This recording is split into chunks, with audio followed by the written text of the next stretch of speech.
केंद्रीय मंत्री नितिन गडकरी की इमेज जितनी शानदार थी, बीते कुछ महीनों में उस पर लीटरों एथेनॉल पड़ गया। अमेरिका से बेहतर सड़क का वचन देने वाले नितिन गडकरी और उनका विभाग लखनऊ कानपुर एक्सप्रेस वे को लेकर जितनी फजियत झेल रहा है, वो भी अपने में वास्ते गुनू हुई ही है। ये नया शब्द है जंजी का। देश के सबसे महंगे लखनऊ एक्सप्रेस वे की बदहाली ने केंद्रीय सड़क परिवहन मंत्रालय की इमेज चौपट कर दी है। चारों तरफ विभाग और एनएचआई की बदनामी होने लगी है। एनएचआई को लेके भाजपा नेता के भाई की निर्माण कंपनी को ब्लैक लिस्ट करना पड़ा। आनंद फानन में कुछ अफसरों पर कार्रवाई करके अथॉरिटी ने चाहा कि जिम्मेदारों को नहीं छोड़ेंगे, लेकिन सच्चाई ये है कि जिम्मेदार और भी है जिन पर कार्रवाई नहीं हुई, क्योंकि लंबे समय तक एक्सप्रेस वे बन रहा था। तब ऊपर बैठे अफसर क्या कर रहे थे? क्या उनकी क्वालिटी चेक की थी? अनुमान के आधार पर मोरंग और डामर बिछाने दिया?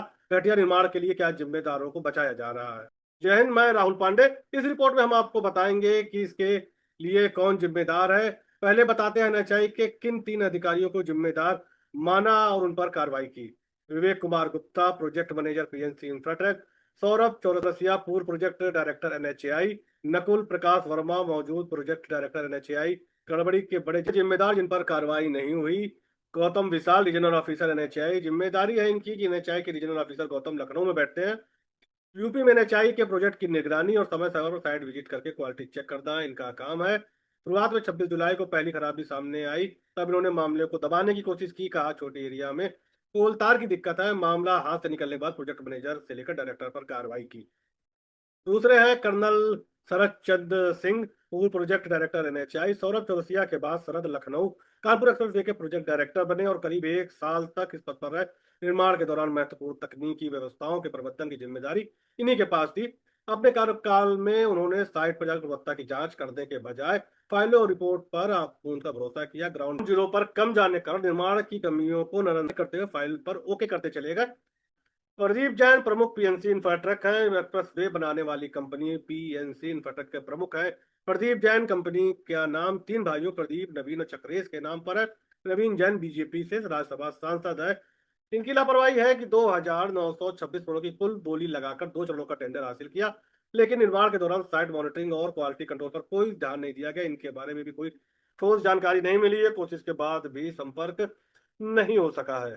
तो बताते हैं कि जिन अधिकारियों पर कार्रवाई हुई उनकी क्या जिम्मेदारी थी। Vivek Kumar Gupta, project manager PNC Infratech, field पर निर्माण कार्य के सबसे बड़े अफसर थे। मिट्टी गिट्टी और की हर लेयर की जांच कर रिपोर्ट बनाकर ऊपर भेजने की इनकी जिम्मेदारी थी। गुणवत्ता की अनदेखी की और फील्ड पर अनियमितता बरती। काफी कम जाया करते थे। जो जानकारी मिली है सूत्रों से, 30 जुलाई को एनएचआई ने प्रोजेक्ट से बाहर कर दिया और 2 साल के लिए बैन कर दिया। सौरभ चौरसिया, पूर्व प्रोजेक्ट डायरेक्टर एनएचआई, जिम निर्माण के शुरुआत से लेकर 2024 तक प्रोजेक्ट डायरेक्टर है। सबसे ज्यादा निर्माण इन्हीं के कार्यकाल में हुआ। मौके पर जांच करने के बजाय पीएनसी की रिपोर्ट पर आंख मूंद करके भरोसा। गड़बड़ी की नींव इन्हीं के समय पर पड़ी, जो जानकारी सूत्रों से मिल रही। एनएचआई ने आरोप तय करते हुए चार्जशीट जारी कर दी है।